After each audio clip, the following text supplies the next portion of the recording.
Assalamualaikum warahmatullahi wabarakatuh. Nama saya Muhammad Ade Rifan, kelas MKS 3C.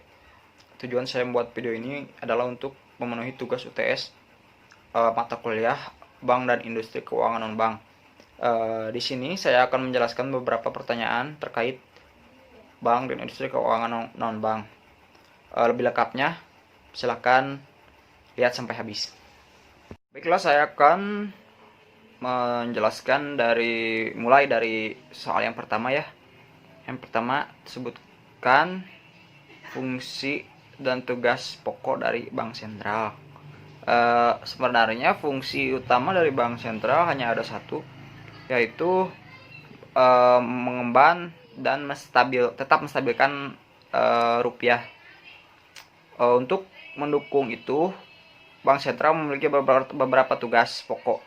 Pertama, menstabilkan harga rupiah terhadap barang dan jasa. Yang kedua, menstabilkan harga rupiah terhadap mata uang asing. Yang ketiga, membuat dan mengawasi regulasi untuk semua bank yang ada di Indonesia. Yang keempat, melakukan penelitian dan juga pemantauan. Yang kelima, menyimpan uang kas negara dan memberikan bantuan dana kepada bank di Indonesia yang sedang mengalami krisis. Dalam mensukseskan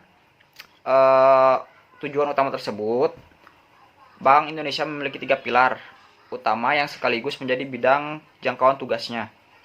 Tiga pilar tersebut antara lain: yang pertama, menetapkan dan melaksanakan kebijakan moneter. Yang kedua, mengatur dan melancarkan sistem pembayaran. Yang ketiga, yaitu menjaga stabilitas sistem keuangan. Baiklah, soal yang kedua yaitu apa yang dimaksud dengan OJK, tujuan, fungsi dan tugasnya.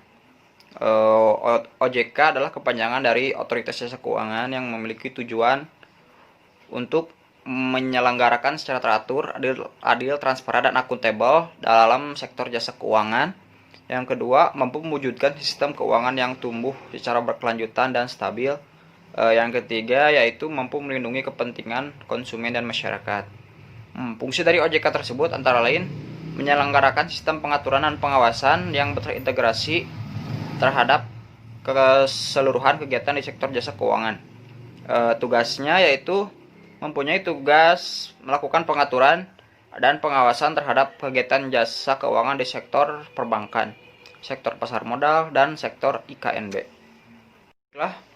Soal yang kedua yaitu apa yang dimaksud dengan pasar modal syariah dan perbedaan saham syariah, sukuk, reksadana syariah, dan bagaimana mekanisme transaksinya di pasar modal.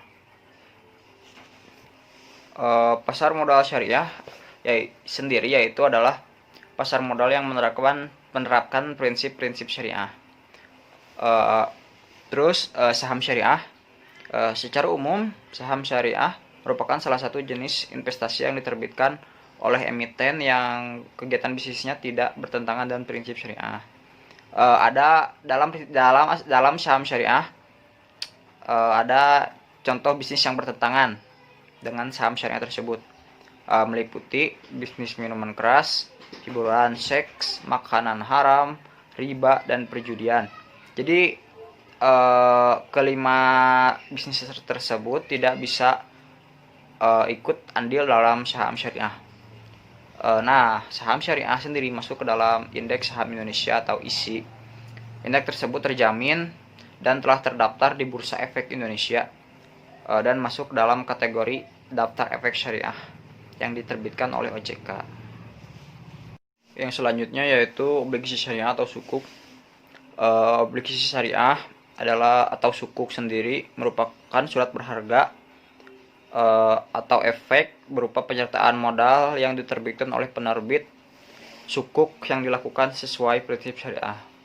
Karakter sukuk meliputi yang pertama memberikan bukti penyertaan modal, yang kedua berorientasi pada prinsip syariah, yang ketiga dana yang dihimpun diinvestasikan ke produk syariah, yang keempat transaksi menggunakan akad.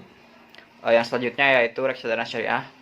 Reksadana syariah merupakan ruang untuk menghimpun dana dari pemodal yang dikelola dan diinvestasikan oleh manajer investasi. dan dana tersebut kemudian diberikan kepada instrumen yang sesuai prinsip syariah. Yang selanjutnya yaitu mekanisme pasar modal syariah. Terdapat beberapa mekanisme ya. Yang pertama, transaksi tanpa riba. Yang kedua, terhindar dari praktik spekulasi. Yang ketiga, hanya mentransaksikan efek syariah. Yang keempat, emiten yang tergolong syariah. Yang kelima, transaksi menggunakan akad. Baiklah, nomor 4 atau yang terakhir ya. Pertanyaannya itu, bolehkah asuransi syariah dibuat di tengah jalan? Jadi dikarenakan peserta asuransi dan perusahaan asuransi pasti sudah menandatangani kontrak, dan dibolehkan atau tidaknya itu tergantung dari kontrak yang ditandatangani oleh peserta dan perusahaan tersebut. Maka alangkah baiknya peserta lebih bijak atau lebih teliti sebelum menandatangani kontrak. Dan misalkan peserta asuransi ingin berhenti di tengah jalan, itu pengembalian uang atau apapun itu tergantung dalam kesepakatan perusahaan dan peserta tersebut dalam menandatangani kontrak. Sekian.